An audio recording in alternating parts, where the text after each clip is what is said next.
please raise your right hand and repeat after me. I, Donald John Trump, do solemnly swear. I, Donald John Trump, do solemnly swear. That I will faithfully execute. That I will faithfully execute. The office of President of the United States.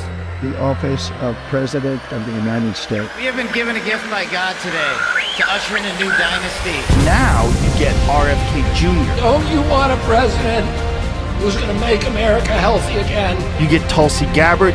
Putting our country in a continual state of war. You get Elon Musk and you get J.D. Vance. A hell of a way to start the next 4 years. The right-wing Avenger. We have an army of digital soldiers. Department of Defense under Donald Trump will achieve peace through strength. Shut down the FBI Hoover building on day one. A rescission of 78 Biden-era executive actions, executive orders, presidential memoranda, and others. The golden age of America has most definitely begun. Begin preparing the 30,000-person migrant facility at Guantanamo Bay. They're getting the dirtbags off these streets. There's one guy who can fix this shit, and it's Donald Trump. What's storm, Mr. President? You'll find out.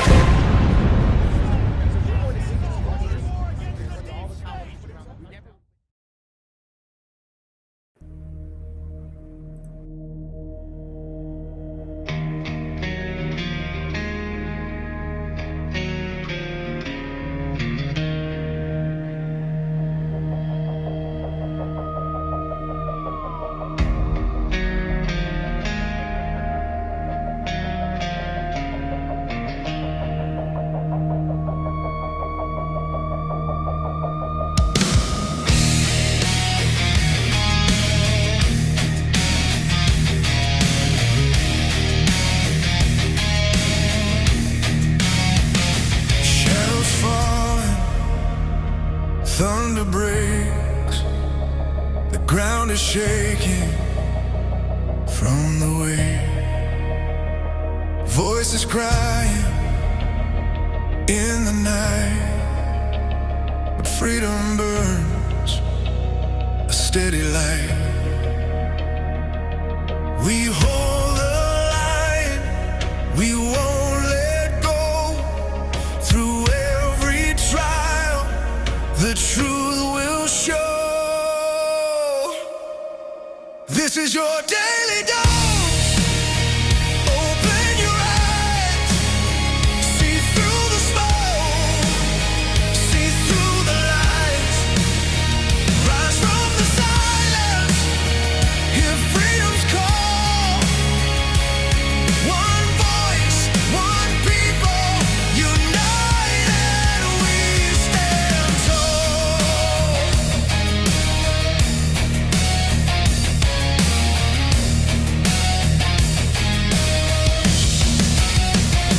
Hearts awaken, chains undone. A new day breaks, the dawn has come. Through every battle, through the flame, our faith in God remains the same. The storm may rage, the night may fall, but hope will answer stronger than all. This is your daily dose. Courage and fire, lifting the weak, lifting us higher. Not by the sword, but the truth we recall. Where we go, we go. We've seen the darkness try to reign. We felt the sorrow, we've known the pain. But every trial has forged the steel. In God we trust, His plan is real.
Good morning, good evening, good afternoon, wherever you are in the world. My name is Josh, and welcome to the Red Pill Project's Daily Dose, live with you Monday through Friday. I hope everybody is doing well hope everybody is doing well out there and having a great start to their week. And it's going to be a boom, bang, bomb, diggity week, I think. At least I'm hoping so. We got a lot of stuff happening, a lot of things going on. It was like we were on Q After Hours last night, and someone was like, "There's nothing happening, man. What are these guys going to talk about?" Well, Alpha had an idea of what we were going to talk about. I had no idea. But he went fringy beyond anything I could ever imagine last night. But that was a good show last night on Q After Hours. If you haven't checked it out, please go check it out. And don't forget, tomorrow, DEFCON 0 after the Daily Dose. After the Daily Dose, we go to DEFCON 0 by Badlands family over there. And this week, we're going to be rocking and rolling. I think that there's going to be some big news by the end of the week. At least that's my hopes. I had a great interview today that will be aired tomorrow on DEFCON 0. So make sure you tune into that. First-time guest on our shows, and it was definitely a good interview. Asked a lot of cool questions and gave some intel, too, which was really cool. And you guys will find out who that is tomorrow on DEFCON 0. Not the Daily Dose, DEFCON 0. What do we got going on in the world right now? Tonight's episode, the Trump checkmate. Because, I said this last week, and I kind of wanted to wait till I got into it. But I don't think people really see it. And I use this phrasing all the time. And the reason I use this phrasing is because I truly don't believe people are seeing what's happening. Like, I go back to GART, the Great American Restoration Tour that was just a few weeks ago. And I go outside, and there's this lady out there, and start talking to her. And she's like, I voted for Trump, but I'm not happy. I don't like what he's doing. I'm like, I want him out of there. And I wish I could know what he was doing. I'm like, well, let me tell you. And I told her. And right when I told her, she was like, oh, well, this makes so much more sense. Well, yeah. And that's the thing, is I don't think people truly understand what is happening in the world. And from January to current date, Donald Trump started World War III and he ended it. I mean, think about that. Donald Trump started World War III and he ended it. If you take in everything that's happened over the last year, this has been World War III playing out.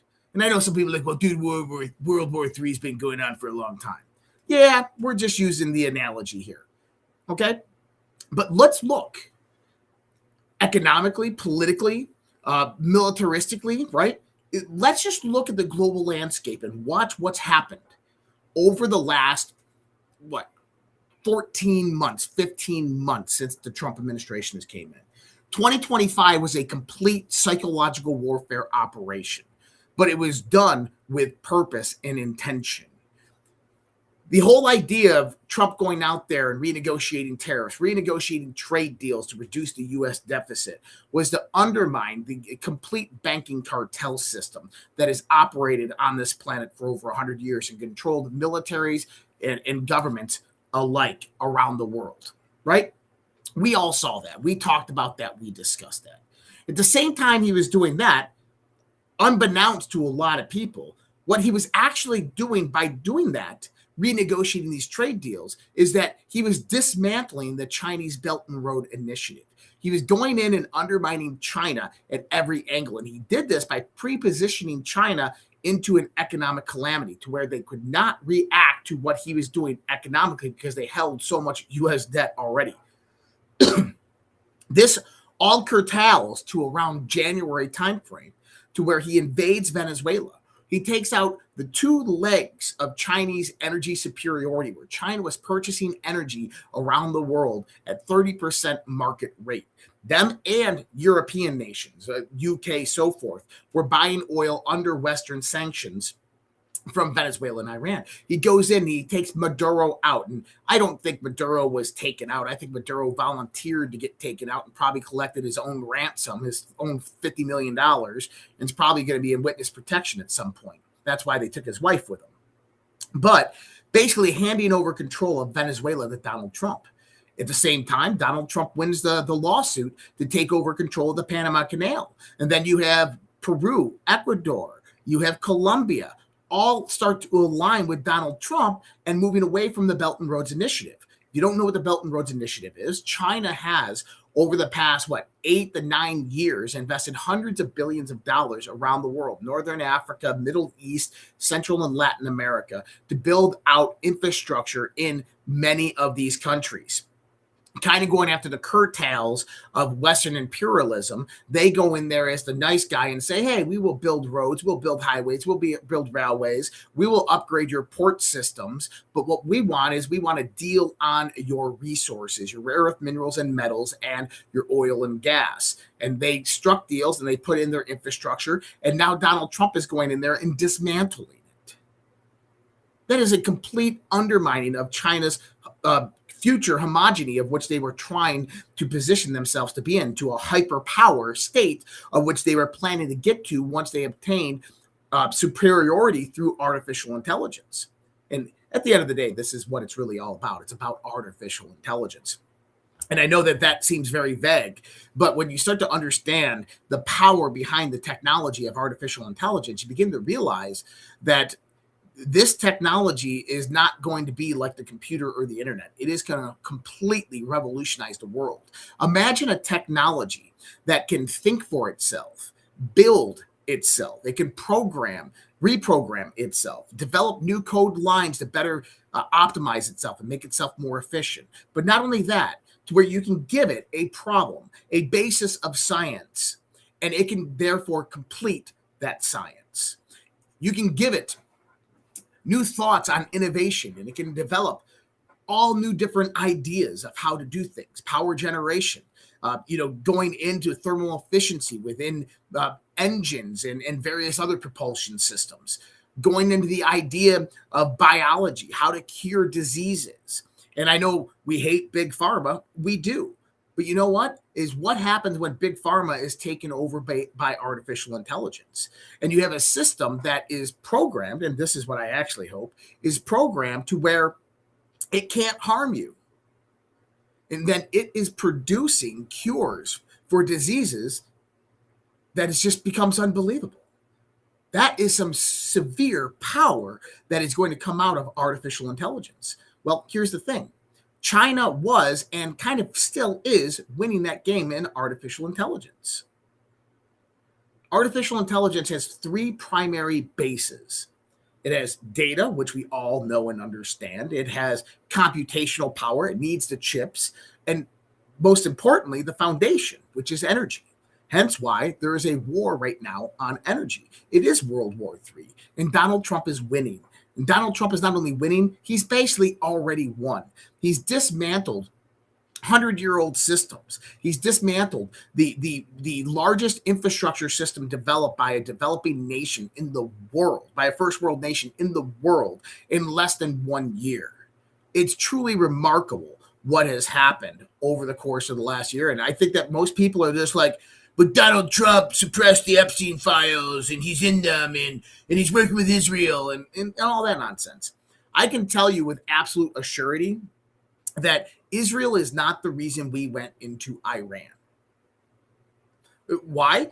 We predicted this far in advance than that events ever happened. We knew this was going to happen because the setup was already there. Donald Trump this last weekend, point USA. Did you guys get it? Did you guys get the signal? Did you guys see what Donald Trump did? Listen to this. And as you probably noticed, if you watch the news, illegal drugs coming in by ocean or sea are down by 97%. 97%.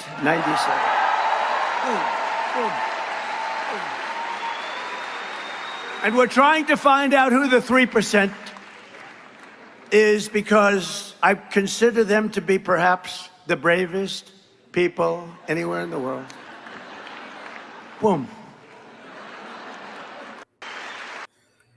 And if you don't understand the 3% are the ones that fought the American Revolution and won. I don't know why that keeps doing that. That's weird. It's okay, because what we're going to do is we're just going to pull this up. But, he did that the other day, just so happens, on a Delta. He did that the other day on a Delta, 1770 on April 17th. And look at the Delta for that day. Boom, boom, boom, boom. At the same time, he posted a post on True Social. The best is yet to come. He's indicating that things are coming to a closure, that we're moving out. We're about to close. Remember how I always say we got 1 foot out the old door and 1 foot in the new door? He's telling us now that we're about to close that old door, that we're about to take the foot out of that old door, that the systematic destruction of the old guard is just about complete. And did he give us an indication of that? Yes, he did. This weekend, right after posting all of this, he posts Frank Sinatra's My Way. And now the end is near, and so I face the final curtain. The end is near, I face the final curtain. What are the lyrics specifically? And now the end is near, and so I face the final curtain. My friend, I say it clear. I'll state my case of which I'm certain. I've lived a life that's full. I've traveled each and every highway and more, much more than this. I did it my way. In other words, guys, we are at the final curtain. We are at the end of this era of the British empirical system operating through NGOs and the rule-based international order, controlling and dictating what the United States of America does and controlling the global energy supply through monetary manipulation. We are at an end of an era where China was aggressively becoming the leading global homogeneity, moving and advancing up to a global hyperpower. We are now entering into a world where top-level economies compete within a multipolar world framework, economically, politically, to advance humanity in the context of a merit-based system. And I like to say that word, like a merit-based system, because I think that within 5 years, it's not going to be who's developing the best military tech. It's who's advancing society further. Is it China? Is it Russia? Is it the United States? I think that that's the world we're heading into. Now, before we get there, though, there's certain things that have to happen. You have to go and you have to prosecute the son of a bitches that drug Donald Trump, drug us through the ringer over the last decade. And we're coming into that right now. Ken Paxton, Attorney General there, candidate for U.S. Senate in Texas. Listen to what he has to say about Act Blue. The administration did not pursue anything against Act Blue, and they continue to raise money.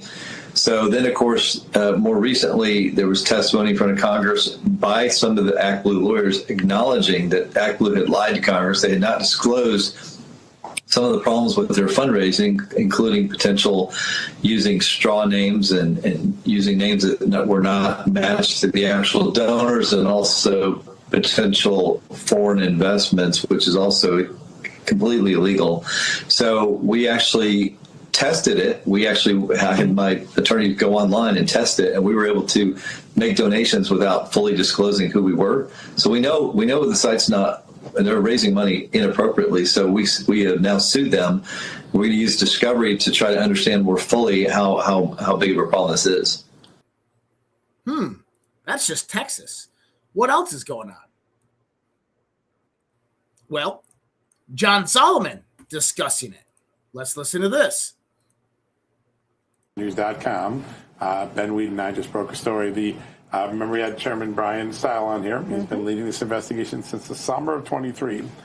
Almost all of the senior leadership of Act Blue who were there in 2024 when those hundreds of $millions flowing to, they all took the fifth, according to this report that we put out. They also all are leaving out of concern of what might have happened while they were there. And there's some pretty significant red flags about suspicious donations that didn't get flagged at the time, but now look like to be problematic. This is a bombshell report. It sets up, there is a grand jury and an FBI investigation that's paralleling or shadowing what the Congress has done. Congress referred some of this evidence to them a few weeks ago. This is a big, big story.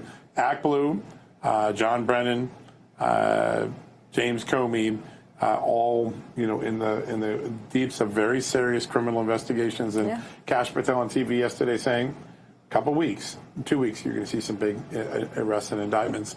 That's consistent with what we've been reporting on the show. But yeah, there's some movement. So there's okay. He just said something there very important that I don't think many people heard. There is a grand jury acting in parallel, in shadow, to the congressional investigation for Act Blue. Remember we talked about this. Remember last year we were talking about how when Pam Bondi came out and said that they were going to prosecute Act Blue and look into it, and we said, oh, there's grand juries being formed, Pennsylvania, New York, Virginia, Florida. But then when they raided Arizona, well, they subpoenaed Arizona for the election records. There was a grand jury associated with that, but we hadn't heard of it. And we said, hey, there's grand juries being formed that you haven't heard of. There's classified grand juries out there operating. And what does that mean is right now you're getting indications that there's a grand jury that's been working for a very long time investigating Act Blue. And when they went out there and they subpoenaed the people that work at Act Blue and brought them in, they all pleaded the fifth, and then they left Act Blue immediately after. Oh, you're talking about criminality. Now, you got to ask yourself, do you remember when Minnesota was going on and all the ICE in Minnesota, and they were saying, oh, it's all interconnected with these NGOs, and you have all these NGOs, Tides Foundation, Ford Foundation, George Soros Open Society Foundation, all integrated into the funding of this. And then Kash Patel comes out and says, we're going to prosecute them. Don't worry, we're investigating. And Pam Bondi comes out and says, we're investigating. And then you hear nothing. Well, the reason you don't hear nothing is because it's an ongoing criminal conspiracy. Because when you start to tie this together, those NGOs are associated with another grand jury that's investigating 2020 election fraud. But then you find out that those same NGOs are associated with the embezzlement of Ukrainian dollars back to the United States. Then you find out that those same NGOs are associated with Act Blue. Remember how someone told you it's all interconnected? The reason you haven't seen any prosecutions thus far on all of these various different NGOs and these big players moving all the money is because it's all one big criminal conspiracy. It's the same players in every section that you see. And that you're not just going to go down and take down one section. You got to do it all at the same time. What Alpha and I have talked about in the context of this RICO case. Now, one of the things that we've also been saying is that moving into the midterm elections, which we're what? We're month 4. We're 6 months away from the midterm elections. And trust me, there's a lot of concern right now in Congress on the midterm elections, to the point where I got it from somebody that what they're feeling right now is that some Republicans are even trying to make deals with Democrats because they believe they're going to lose the House. That's how severe it is. But what I don't think they know is that a shitstorm is about to hit Washington, D.C. in the sense of corrupt politicians. And I said this from the get-go. It's not just Democrats. It's Democrats and Republicans. Today, you had Labor Secretary Lori Chavez DeRemer resign because, well, her husband's accused of sexual assault. He's not even allowed in the labor building. I want you to think about this. You had Kristi Noem, whose husband was a cross-dressing, big-breasted, milk my titties, nymphomaniac or some shit. And she was apparently sleeping with Corey Lewandowski, right, at DHS. Now you have Lori Chavez DeRemer that is stepping down because her husband is sexually assaulting staffers and women at the Department of Labor. That's 2 members of the Trump administration. Pam Bondi, indicators came out that Pam Bondi was communicating with Eric Swalwell and tipping him off before his case came out. She gets fired, and a week later, Eric Swalwell gets taken down, which is framed in the news media as a Democrat attack on Swalwell. The Democrats didn't do that because that opened up a can of worms. Now you have George Santos coming out. Now you have Congress coming out, releasing a list of all the sexual assault claims from congressmen. Well, guess what? There's more that goes in here. Where is the one I'm looking for? There it is, right there. I'm going to pull that one over because that one's relevant for what we're talking about right here.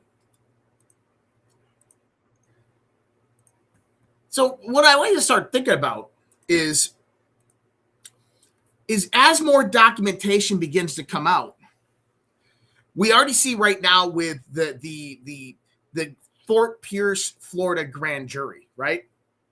That there's indications that there's more to this, that certain people knew. Now, I can tell you right now that the 2016 ICA, Intelligence Community Assessment, was utilized by the Senate Intelligence Committee to actually go out and make their ruling. And this implicates Mark Warner and many members of the Democrats who had House majority during the Senate during that time. So there's some senators right there that are potentially going to resign over the Brennan indictment that's most likely about to come out of Fort Pierce, Florida. Okay? Now start to indicate that we have Eric Cimarella, the whistleblower that's going to have charges brought up on him, another grand jury that's being formed about the improper impeachment of Donald Trump. Well, guess what? Does that go back to certain congressmen? It does. It goes back to Adam Schiff. It goes back to staffers. It goes back to bureaucrats. It goes back to Nancy Pelosi. So now we find more people who are going to be leaving Congress. Well, what happens when you find, more documents? Story at the FBI dating back to the James Comey era, a secret room at FBI headquarters in Washington that is allegedly filled with piles of documents, the majority anti-Trump documents, all deliberately hidden in burn bags. Okay, I'm going to put this out for the record. How do you introduce evidence legally? Boom, right there. There's no secret hidden room. There's no burn bags. When the United States government and agency heads want things to disappear and want things to be buried and hidden, they know how to do it. But what they didn't count on was President Trump winning, him electing leadership across the United States government to say, go find out how they corrupted and weaponized law enforcement. So burn bags are common at embassies to burn sensitive documents you don't want the public to get, you don't want adversaries to get. But typically you don't hear about burning documents at the FBI because those documents are typically needed in both current and future investigations, not to mention for the historical record. But our next guest says it goes way beyond that. There are nearly 2 million pages of records from Obama to Biden related to Jack Smith, Russiagate, elections, and the lawfare they used to try to take down Donald Trump for more than a decade. Tom Fenton is the president of Judicial Watch. He uncovered this entire story and went public. Tom, good to have you on. I know you filed a Freedom of Information Act lawsuit with the FBI, and they confirmed the existence of all of this. So where are we now with releasing these documents? So Dan Bongino and Cash also, as you can see, talked about these records that were either in burn bags or in hidden rooms. So we said, well, give us those records, right? And we were stalled and we didn't get the records. We sued. And to their credit, the FBI disclosed specifically just how many records were at issue, generally what they covered. As I said, Jack Smith, and it could go back who knows how far. Okay, I don't want to watch Drunk Tom. But what I'm trying to do here is trying to show people that there's more to this than what meets the eye, okay? And I want to pull up something here. See if I can find it.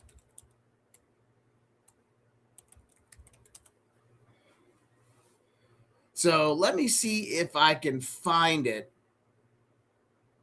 There's one.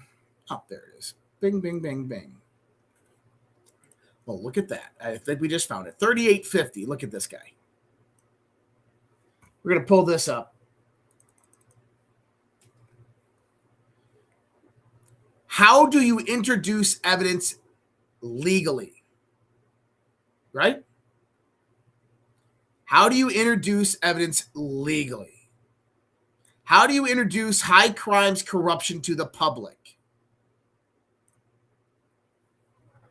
So this goes back to the idea that military has it all. But if the military collected this information over the last decade, it's inadmissible in court because the military can't spy on American citizens. So how do you now get that transferred over to ODNI, put in the burn bags, put into a secret room of the FBI, and then discovered? Well, that's what we just saw. Because you darn well know The deep state burned every single one of these documents on their way out the door. But here they are right now for the whole world to see. And when you start thinking about this, it doesn't seem logical that the deep state's like, well, we're just going to wait and hold these for a little while until we win the next election. They just stole the 2020 election. You're telling me right when they stole the 2020 election, they're not going to walk in there and begin burning every damn thing that they can possibly find that attaches back to congressmen, senators, bureaucrats, Obama, Hillary. They're not going to just destroy it all. They will. They did, because that's what Hillary did. That's what Obama did. But guess what? The military has it all. And so what you do is you position the right people into the right places. Kash Patel is director of the FBI. Tulsi Gabbard is the head of national intelligence. And you let them do the work of getting that information into secret rooms in burn bags. And magically, wow, it all appears all at the right time. All right. We're going to get into more of this. We're going to get into more of the deep state aspect and what's happening right there. We've got about 4 or 5 more stories. We're going to talk about Iran and everything like that. I got to do a quick break real quick. Not break, but commercial break. We're just going to read one, and then we're going to go on. We got 1 or 2 more after this, but we're going to go ahead and do this one. It's only going to take about 45 seconds, guys, so give me a second. They can freeze your account, shut off your cards, lock you out of your own money overnight. Banks don't protect you. They control you. That's why real financial freedom starts with ownership. Introducing Rumble Wallet, a non-custodial wallet built for people who refuse to give up control. With Rumble Wallet, you don't just buy digital currency like Bitcoin and Tether. You can own Tether Gold, real gold on the blockchain. Through Tether Gold, you get direct ownership of physical gold bars, each one fully allocated, verifiable by serial number, purity, and weight. This isn't paper gold. This isn't an IOU. This is real gold without bank vaults, storage fees, or gatekeepers. You can buy, sell, or move it 24 hours a day, 7 days a week, even when traditional gold markets are closed. And if you want, Tether Gold can be redeemed for physical gold. That's power. And when you support creators on Rumble, you can tip them directly using Rumble Wallet. Peer-to-peer and outside the banking system, no permission, no middlemen, no cancel button. This wallet is yours forever. And that's wallet.rumble.com. And you guys, I don't know if you see like my screen shaking. It's because like my leg, I have that nervous ADHD leg that just continuously shakes. And then my chair hits my desk and you'll see kind of like, yeah, you'll see that. So sorry about that. But it happens from time to time. All right, it's official. The DOJ is demanding 865,000 Detroit, Michigan 2024 election ballots to ensure election laws were followed. The request includes mail-ins. Assistant Attorney General Harmeet Dillon is threatening to pursue court order if the blue jurisdiction refuses. Dillon made the request based on history and fraud of convictions and other allegations per Fox News. So there's one indicator. Now, you notice how all this is happening right after Pam Bondi is fired? So it's almost like the sanctitude of the Trump administration coming in to get confirmation and these types of things. Pam Bondi was this kind of intercessor that was brought in that they knew would pass Senate confirmation, that would be brought in, but they knew was going to stall in the long run. And then they just flipped the switch.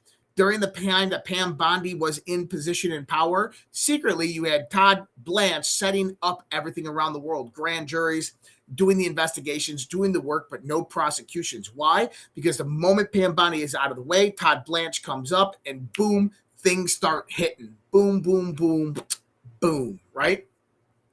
During the 2020 stolen election, votes weren't just switched, they were completely deleted by wiping votes electronically, destroying ballots and ballot envelopes, which completely removes the ability to verify the ballot. This is from the Skiff on X. Coincidentally, none of those voting switched or destroyed affected Biden or Democrats negatively. Only Trump and Republicans every single time in every single state. These are just some of the numbers reported by Edison Research, which also the same company used to report election votes by the mainstream media. But this time, the mainstream media didn't bother reporting on any of the switched or deleted votes found during the stolen 2020 election. Okay. I'm going to give you an indication of why this is so important. Pennsylvania switched 220,883. Lost votes, 941,284. New Jersey, 80,242. Lost votes, 20. And the list goes on. Now, why is this important? The 2020 election wasn't just stolen from Donald Trump. It was stolen from congressmen and senators. begin to think about that with the culmination of what we're seeing right now with the investigations into election fraud. We know there's grand juries formulating up. We saw the raid in Georgia. We had the grand jury subpoenas over there in Arizona. You have Harmeet Dillon going into Detroit. You have DNI Tulsi Gabbard, which is only involved because there's foreign nations or foreign intelligence operations involved within the data that they're finding. And what does this mean? If it's shown by the Trump administration that the 2020 election was stolen from Donald Trump, it could also at the same time be shown that it was stolen from Republicans in the House and Republicans in the Senate. We know 2 Senate races that were stolen. So what does that mean? It means that those members in Senate and the House are illegitimate. It means that you have to have a complete revamping of the House and the Senate, something that is unprecedented in the United States of America and that none of the legal framework actually allows for to go in and remedy. Because you're going to have people that are in the House and the Senate that are not supposed to be there, or illegitimately there. How this is going to play out, I don't know.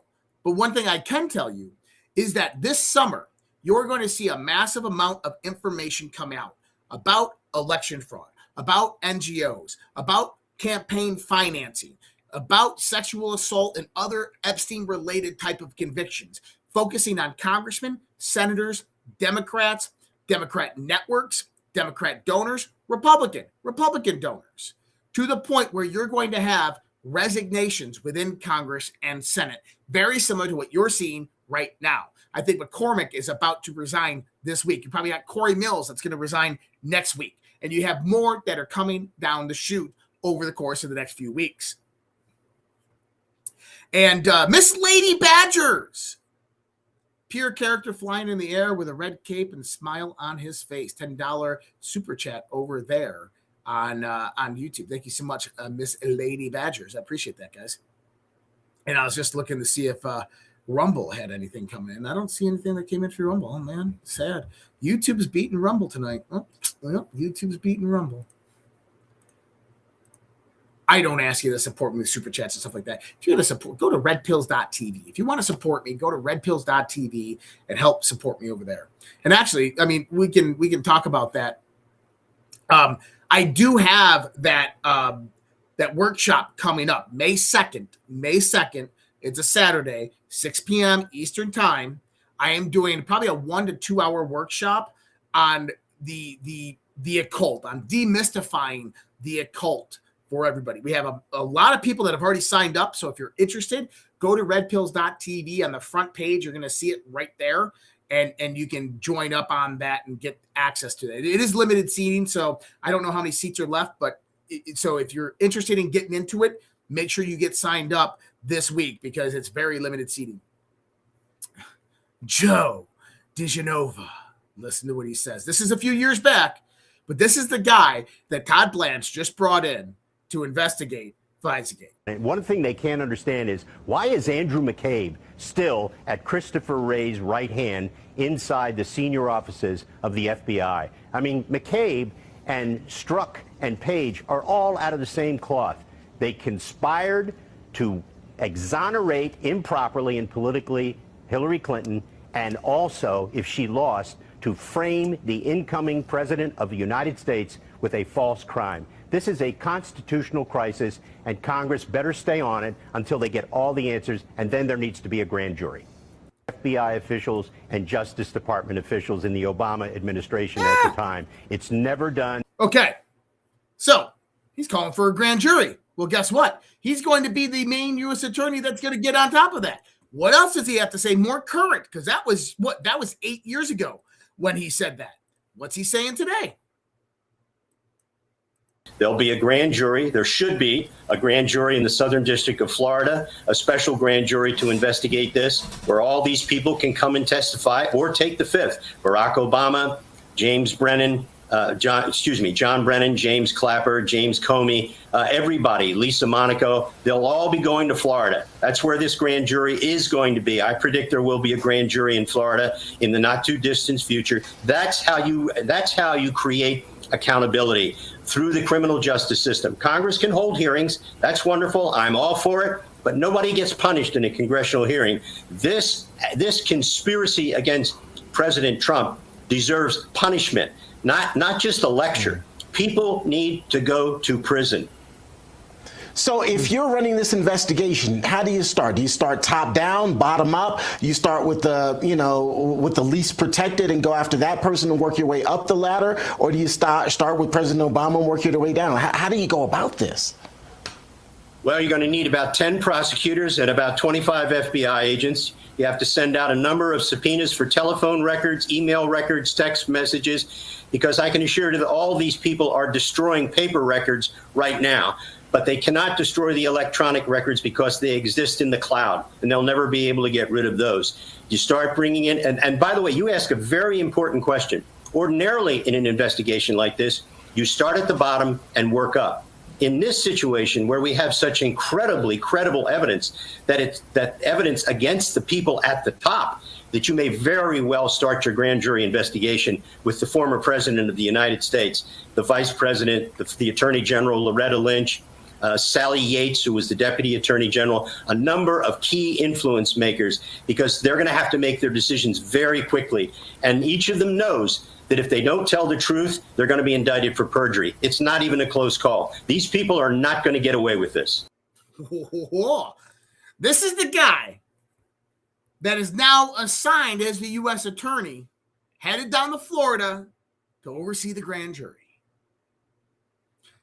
Last week, John Solomon said that Pam Bondi just did not have the capability to understand the grand conspiracy. But Todd Blanche did. And Todd Blanche knew the people that he was going to appoint to prosecute it. And Todd Blanche also said that things are about to accelerate very, very, very fast. Now, Kash Patel was asked a loaded question this last weekend to kind of see. I think Maria Bartiromo set him up to see what he would say.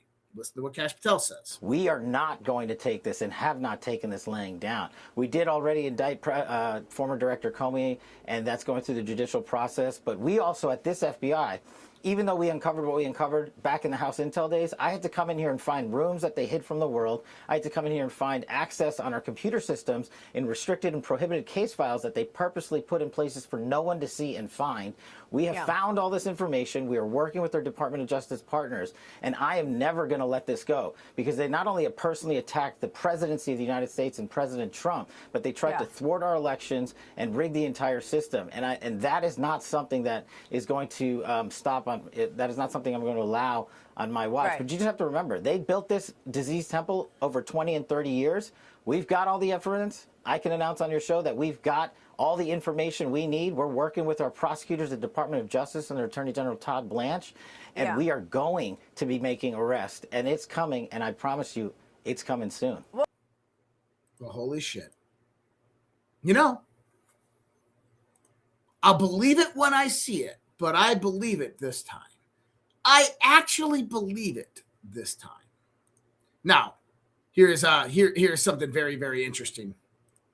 Number one, a few weeks ago, we reported on this, that James Comey was being brought into the Fort Pierce, Florida grand jury as a cooperating witness.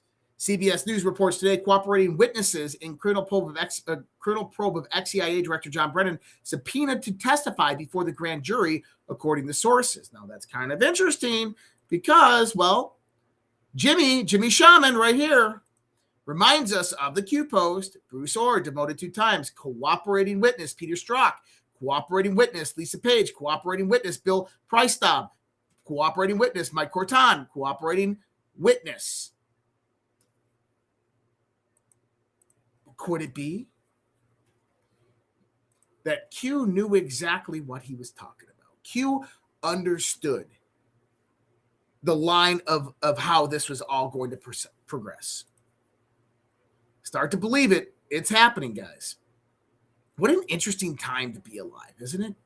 Just freaking crazy. So give me 1 second. I had a few people asking about the website there. I want to pull this up over here and go here, redpills.tv. And I do want to bring this up just to give myself a shout out. I mean, I gotta help support the Red Pill Project and everything we do here. This is our website. The videos haven't been updated, but they probably showed a week ago or 2 weeks ago. But there's a lot of things on here that kind of help support us. All of our different shows are synced up. Our Substack is synced up, so you can find that. But Modern Occultism, the Hidden Architecture of Reality. This is demystifying occultism. If you're a Christian and you're like, I've heard about this occult stuff and it's pretty evil, I'm telling you it's not. But I wanted to help demystify that. And this would actually be a really good workshop for Christian people to come in here and hear a completely different perspective. Because I'm a Christian and I understand this stuff very, very well because it's been a big part of my life in understanding it. And I think that a lot of modern perceptibility has gotten this wrong, and that most people don't understand really what this stuff is. So this is on redpills.tv, and the easiest way is just go to the front page, go to Modern Occultism. You can find that, or you go to More and you go to Workshop. We also have our sponsors on here. If you go to our sponsors page, you can find all the information about our sponsors. GOODBRU, Gabe, right there. The immune support modulating mushrooms from Pet Club right there. Amazing product. Lifewave X39. You just click on that. You can find information about Lifewave. I'm talking, Terry will probably be coming on this week, and we're probably going to be updating this and doing another Saturday Zoom session. So you can still sign up for that. I know it says March 20th, but you can still sign up for that. But Lifewave, if you want to get started with that, the bioluminescent technology, pretty freaking amazing stuff. Reduces inflammation, all different types of stuff. Go check that out on the website. But every time that you're going out there and you're using those sponsors and like that, you're helping support everything that we do. So we appreciate it. A big shout out to Popeye 9090 on Rumble. Thank you for keeping us sane. $10 Rumble rant. Thank you so much, Popeye. I appreciate that, brother. Popeye the Sailor Man. Right? I used to love Popeye the Sailor Man. All right. So what else do we got? I think we're in a transition. Well, that worked. I don't really announce transitionary segments, but we'll do transitionary segments. And anybody's like, oh, Lifewave. I want to try Lifewave. I believe you can try it right here. It's life.redpills.tv. And it should be in the scroll bar below where you find, it's life.redpills.tv. I heard a few people asking about Lifewave, so I'm putting that in the chats. Life.redpills.tv if people are interested. Olive was hot. Olive was hot, man. I had a crush on olive oil. And what do I say here? World War III started and ended in less than 4 months. Verdict: Trump won. Power projection is a bitch to the enemies who side with paper tigers. And it's official. Iran just got embarrassed on the world stage. They were bluffing all this time, and even some of our own fake news fell for it. China just watched billions of infrastructure go up in smoke, and Russia watched all of the fences they had sold not even work once. Now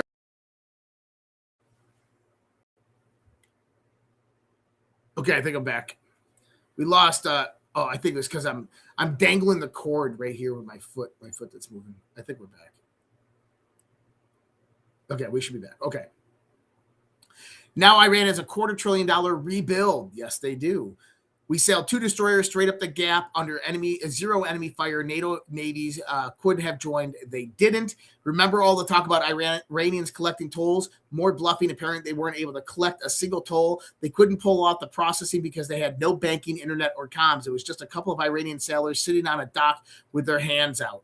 The Iranians strapped for cash, not just to pay their salaries, but it's going to cost them $250 billion to repair. Now, here's the other interesting part, is that in Iran, their oil refineries are almost full. In other words, they're going to have to start dumping oil in the next few days. We warned about this last week, remember? What does that mean? That means that they're going to be pumping billions of dollars away each day. They can't afford that, which means that tomorrow they're meeting to make a deal, and they're probably going to make a deal. Now, going back into the Israel thing, because Donald Trump did post about this weekend. He says, Israel never talked me into war with Iran. The results of October 7th add to my lifelong opinion that Iran can never have a nuclear weapon. I watched and read the fake news pundits and polls in total disbelief. 90% of what they say are lies and made up stories, and the polls are rigged, much as the 2020 presidential election was rigged, just like the results in Venezuela, which the media doesn't like talking about. The results in Iran will be amazing, and if Iran's new leaders, regime change, are smart, Iran can have a great and prosperous future, DJT. Really, really interesting there. And I said, if you can understand the actions of the Trump administration over the past year, then you would see that this whole theory that Israel pressured Trump is nonsense. There is a methodology behind what Trump has been doing, setting the stage for everything that is happening. Iran was predictable. We discussed it months prior to it happening. I wrote a blog in March of 2025, about regime change that was happening in Iran and what was going on, and how Israel and the United States were working together to undermine the Iranian regime to take them down. We talked about in 2025 that on Donald Trump's plan was going to be Venezuela, was going to be places like Latin America and South America, was going to be the Straits of Hormuz and Iran. Why? Because Iran, Russia, and Venezuela are a part of the three-part energy triangle for China's energy independence globally. And if you want to win the AI war, if you want to win World War III, you have to take down China without firing a single shot. How do you do that? You make friends and align with Russia. Remember the blog post that I wrote on my Substack about Russia? Russia is the big variable in World War III. That right now only two countries matter in the world, China and the United States of America. Russia is a distant third. But Russia, whoever they align with, is going to determine the future progression of how World War III will happen or not happen. And what we said is that if Russia begins to economically align with the United States of America, that means Vladimir Putin has chosen Trump and the United States' model to move forth in the multipolar world framework. And that means that China, Xi Jinping, are going to acquiesce and not even engage in conflict and then rebuild from their lower position. And this is exactly what we saw happen when Trump took out Venezuela, Trump took out Iran, and Russia right now is getting released through Western sanctions, and their oil is going back onto the streets. Really, really important to understand that, because that was World War III. That was World War III, and it's over. That's what we're talking about in this post. Now, remember, Trump came out and said, Israel did not motivate me to do this, and he's absolutely right. But check this out. Why did the Jerusalem Post post this propaganda piece about Donald Trump? Military advisors intentionally excluded President Donald Trump from the command room during the recent high-stakes extraction of a downed American airman in Iran, fearing for his erratic temper would jeopardize the mission.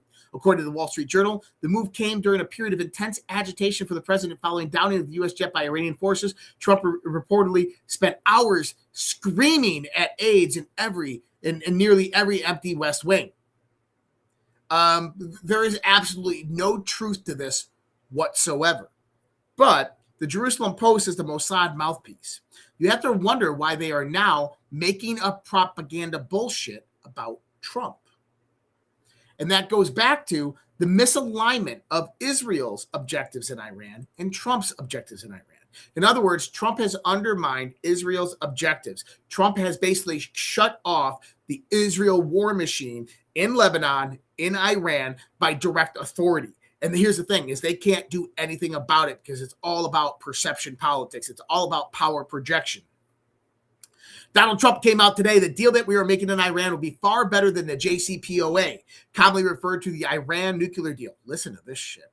Penned by Barack Hussein Obama and Sleepy Joe Biden, one of the worst deals ever made having to do with the security of our country. It was a guaranteed road to nuclear weapon, which will not and cannot happen with the deal we're working on. They actually gave $1.7 billion in green cash loaded in the Boeing 757 and flown to Iran for Iranian leadership to spend any way they saw fit. He emptied out all the cash from the banks in D.C., Virginia, and Maryland. Those bankers said they've never seen anything like it before. In addition, hundreds of billions of dollars was paid to Iran. If I did not terminate the deal, nuclear weapons would have been used on Israel all over the Middle East, including the cherished U.S. military bases.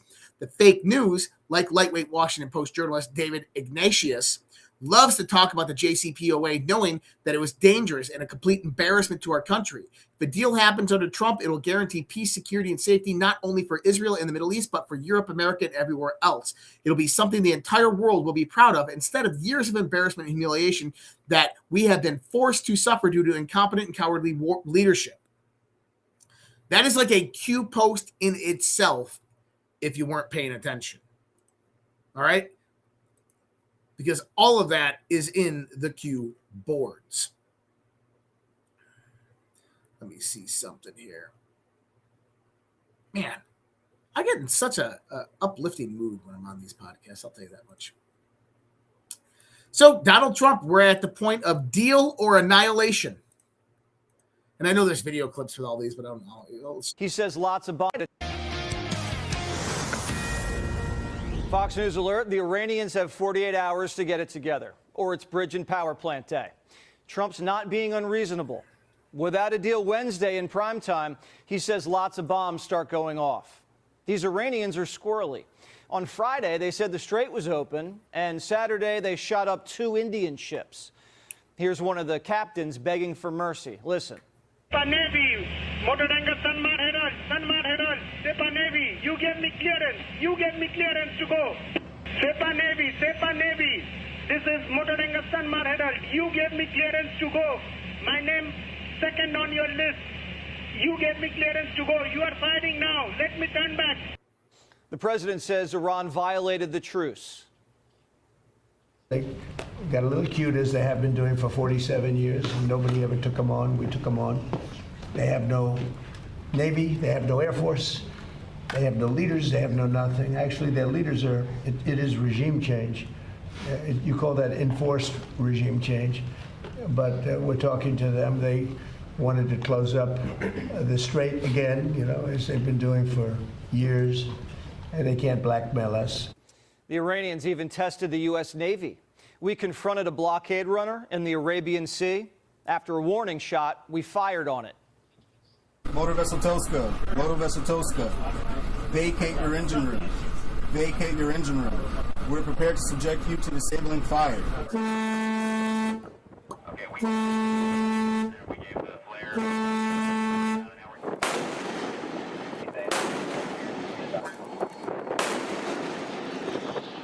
All right, that's the coolest thing I've seen in a long time. By the way, that is a fire controlman in the United States Navy that is shooting that 5-inch gun, and it's absolutely marvelous. So, deal or annihilation, 48 hours to comply. So, Iran has told regional mediators that it will send a negotiating team to Pakistan on Tuesday for the second round of talks with the U.S., per the Wall Street Journal. The U.S. delegation is arriving in Pakistan, will be led by Vice President J.D. Vance. Now, Pezeshkian, the president of Iran, this is a smart guy, okay, people? This is a very, very smart guy. A few weeks ago, he attempted to resign and was denied. Remember this? Denied by who? The incapacitated Ayatollah who nobody has seen or heard from? IRGC hardliners that have factions of control and power but not ultimate power? Or Trump? My thoughts are Trump. The reason I think that is because Trump keeps on referring to regime change in the good guys that are in place, indicating that he had a regime change in Iran and put people in positions of power by just simply appointment, and that he is referring to them in negotiations and as the liaison to other factions of leadership in Iran. It's my belief that there's other factions of leadership in Iran that are under the control of another country. We'll talk about that here in a second, because that's actually critically important. Now, one of the things that I've said that there's two governments running Iran. There's a civilian component, and then there's an IRGC hardliner.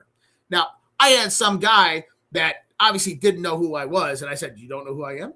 I was just joking with him. But he went out there commenting on my post saying there's no indication whatsoever that Iran has different factions that are running its government. It's just the ones that are out there running it. I said, "Oh, really? Okay. Well, how about this? Now it's mainstream news." Of the Strait of Hormuz. All of this comes amid mixed messages from the administration over the impact of conflict-related fuel costs and how long that will last.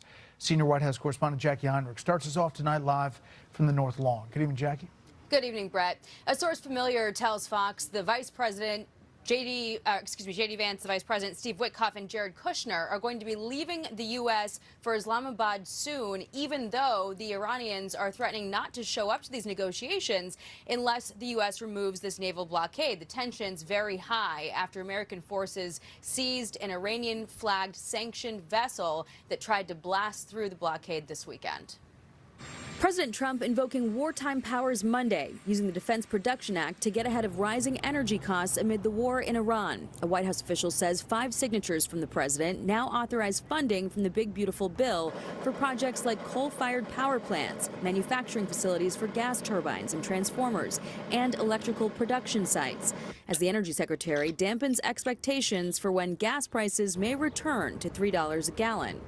I don't know, that could happen later this year. That might not happen till next year. But prices have likely peaked, and they'll start going down. The president told PBS, I disagree with him totally. I think it'll come roaring down if it ends. But the word if is carrying a lot of weight after the president spent the weekend threatening to resume fighting if a deal isn't reached before the ceasefire ends. Posting Saturday, we're offering a very fair and reasonable deal, and I hope they take it, because if they don't, the United States is going to knock out every single power plant and every single bridge in Iran. No more Mr. Nice Guy.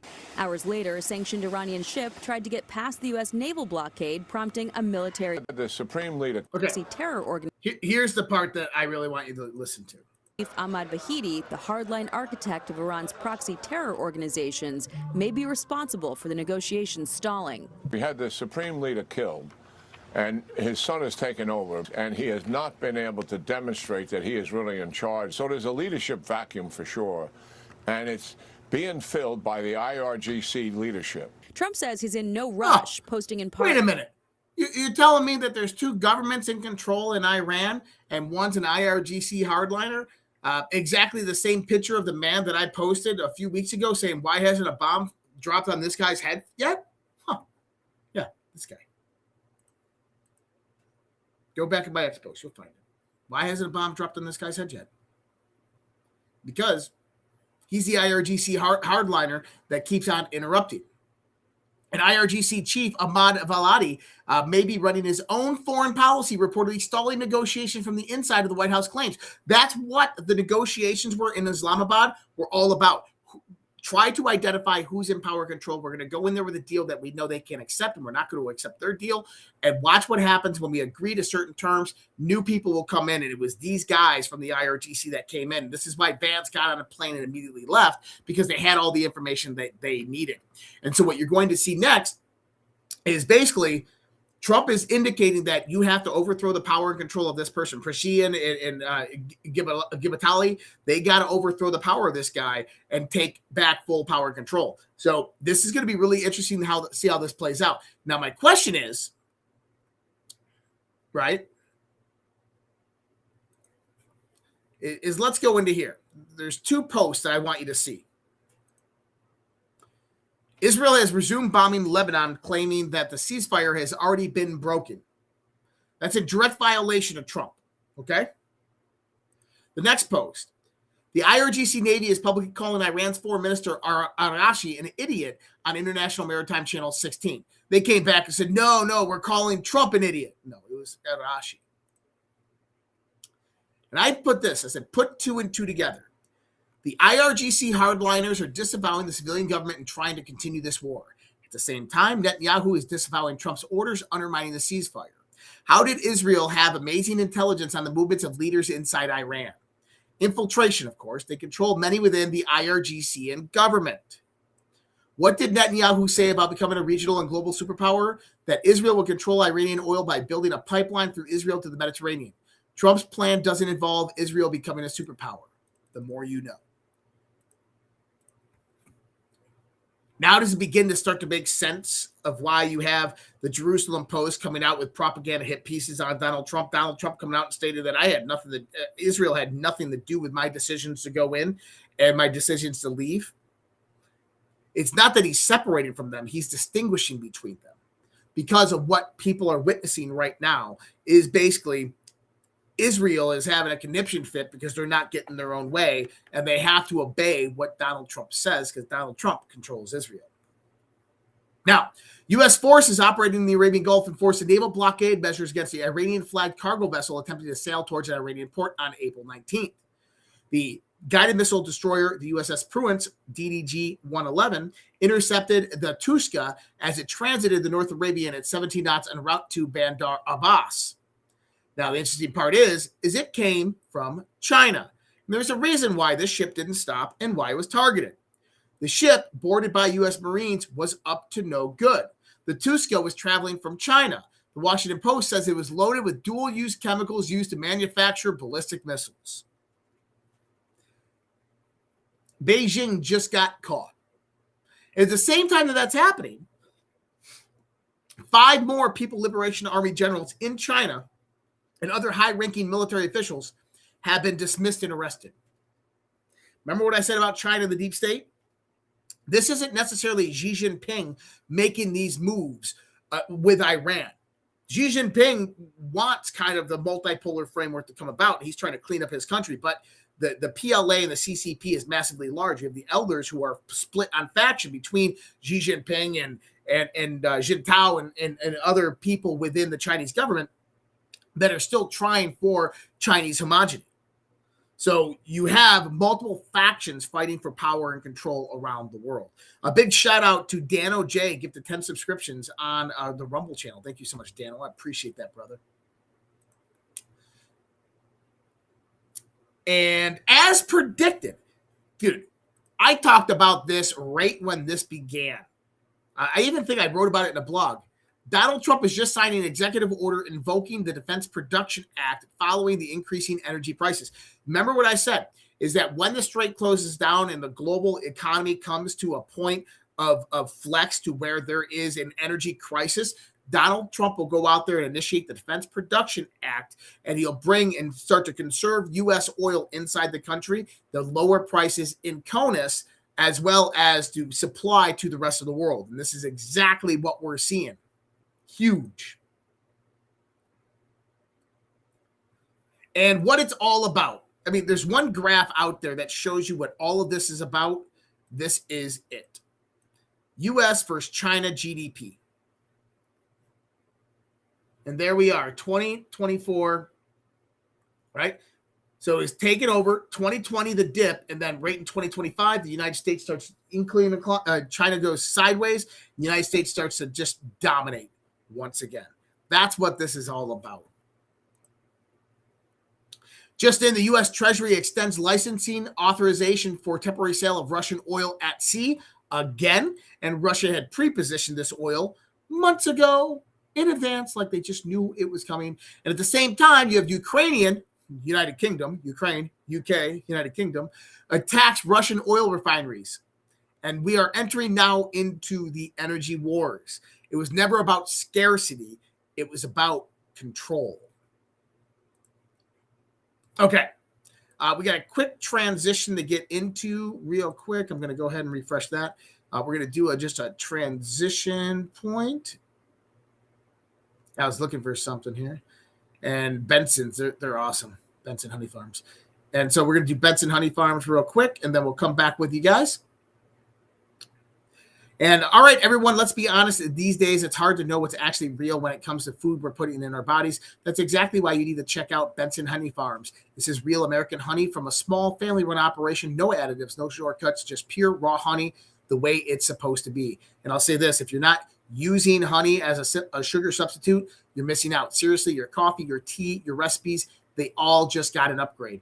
Plus, you can actually pronounce the ingredients list because it's just one thing, honey. Whether you're grabbing a jar for the kitchen or stocking up for the whole family, you're supporting American beekeepers who actually care about what they produce. Head over to BensonHoneyFarms.com and use code RUMBLE for 15% off your order. That's code RUMBLE. Real honey, real simple. Go get the good stuff. All right. Hi, honey. How we doing, honey? Honey, how you doing? Retired Air Force Brigadier General Blaine Holt said the White House's decision to direct a federal investigation into the growing number of deaths and disappearances among scientists with high-level security clearances could expose deeper divisions inside the intelligence community. I agree with him. 11 missing or dead U.S. scientists, and House Oversight Chair James Comer says something sinister may be happening with all of this. And I find it awesome that Amy Eskridge's photo is involved in all of this. But let's listen to Comer. We're very concerned about this. This is a national security concern. This would suggest that something sinister may be happening. So we want to see what we can do. And hopefully with our bully pulpit, we can maybe bring attention to this and have anyone that knows of any information out there, have them contact Congress so we can help determine what's going on here and prevent this from happening in the future. That's right. Now, what are the plausible theories of why these scientists are being killed or disappeared? And I think that it's different in various different cases. So James Comer says there's a high possibility of something sinister taking place with the 11 top scientists going missing or being found dead. Very unlikely that this is a coincidence. We view this as a national security threat. To give you an idea, it'll make more sense tomorrow. I have the idea of a few people that I know that potentially would be on that list, and I gave them to somebody of importance, which you'll find out tomorrow on DEFCON 0, who took it very, very seriously when I mentioned some people. Rep. Burleson tells Fox News that Amy Eskridge's death should be investigated to the allegation she was murdered by U.S. aerospace company via a directed energy weapon. We had Michael Schellenberg coming out in a hearing in 2024. In his testimony, he provided information from a research Frank Milburn, a retired UK intelligence official who Amy had reached out to and asked to investigate some of the harassment, some of the weird things that were happening with her. He determined that she was the victim of directed energy weapons and that she was likely murdered by U.S. aerospace companies. I'll say that again. She was murdered by U.S. aerospace companies. So, why were some of these people murdered and why were some of them disappeared? Imagine if you had technology that is far beyond advanced than you could ever imagine. And as an aerospace company that you've been given it by the military, for safekeeping, to keep it out of the hands of the evil in the world, you realize that you've cracked this code. You're slowly understanding the technology. But as you slowly understand the technology, you're coming up with more and more commercial applications, and you realize that you could slowly trickle out this technology every 5 to 10 years. And you're going to ensure the survivability of that business over the next 200 to 300 years because you have technology that is hundreds or thousands of years more advanced than what we have now. And so with that understanding is, do you just release it all at once? No, society couldn't handle that. So you slow drip it out. But at the same time, you ensure the survivability of your business and company. So what happens when those pesky kids, when a scientist in the JPL framework or within the military industrial complex or within NASA or just out there doing regular research discovers the same technology that is going to put you to shame, that that once they pull that string of that technology, of that new science, it unravels all the technology that you just worked 60 years to uncover that's going to ensure your survivability for the next 250 years. You got to get rid of that. That's the way they perceive it. Not only that, is now enter in oil and gas. What happens? A lot of these people that were generated, that were killed, were operating within plasma physics or fusion plasma physics. And they're now dead. Top lead scientists in their fields. Well, who would have an interest in having them killed? Oil and gas companies. Look what's happening right now. They're ensuring the survivability of their business model for the next few hundred years. One thing that you'll realize over probably the next few years is that corporations have way more power and sway over governments and do a lot more crime in the world than many people can ever imagine. That corporate espionage and corporate murders and these types of things are everyday common occurrence. And that's all I have to say about that. All right, guys. What else we got going on here? Let me see. Going into Rumble. I just wanted to check out Rumble, see what's going on over there. Hi, people. How we all doing? Man, you guys are an awesome audience. You know that? Oh, my back hurts. All right. So redpills.tv, redpills.tv. That's our website. There's multiple ways to support us. You can go to give.redpills.tv, give.redpills.tv. That's our Give, Send, Go if you just want to help us out. Also, tons of ways. Just go over to redpills.tv. You can go to the support tab, find ways to help us there. Go to our sponsors tab. You can help us there. Appreciate it, guys. I'll be back with you tomorrow night. And I can't see anything. I'll be back with you tomorrow night. We're going to be doing the Daily Dose, and then right after that, we'll be going in the DEFCON 0. So much love, respect, guys. God bless. Take care. Have a great night. I'll see you guys tomorrow. Good night.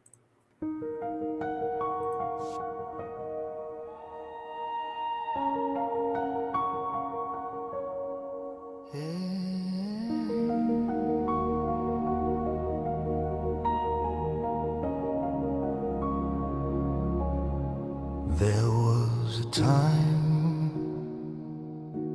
when our children stood tall,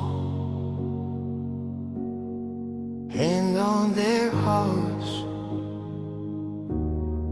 one voice for all. There was a time when honor had weight, when the flag was a symbol, not a debate. There was a time when our history was known, with pride in the rules that made us our own. There was a time, respect for the brave, for those who bled, for the lives they gave. Now the homeland burns in silent war. Truth is twisted, we can't ignore. Voice still calls, we the people will not fall. There was a time, but the time isn't near. The great awakening is here. Dark to light, veil undone, patriots rise. We are one, land of the free, home of the brave.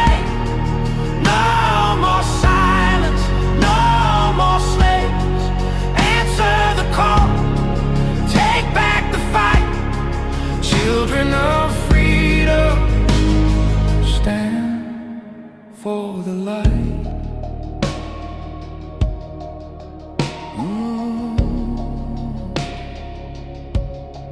There was a time when truth was clear, when the media served, not ruled by fear. There was a time when leaders stood fast, guarding the people, defending the past. Now corruption wears a crown, lies are fed to tear us down. But Q said watch, and Q said see. The silent war will set us free. From the front lines, soldiers stare, wondering if we're still there. Their blood, their hope, their sacrifice will not be sold for a last prize. There was a time, but the time isn't near. The great awakening is here. Dark to light, the veil undone, patriots rise. We are one, land of the free, home of the brave. No more silence, no more slaves. Answer the call,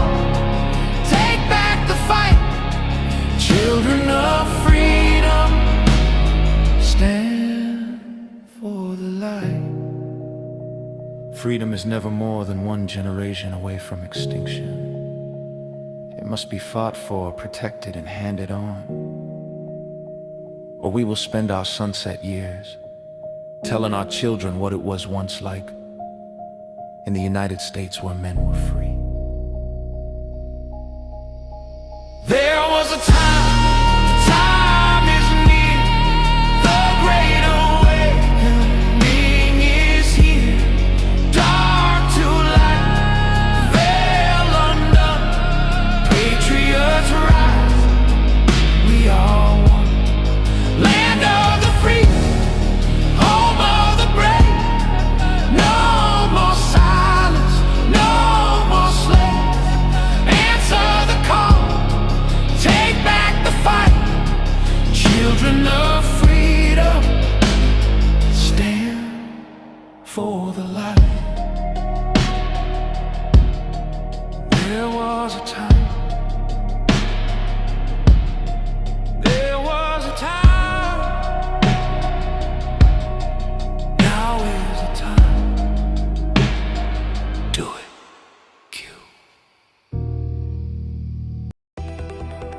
I don't have to tell you things are bad. Everybody knows things are bad.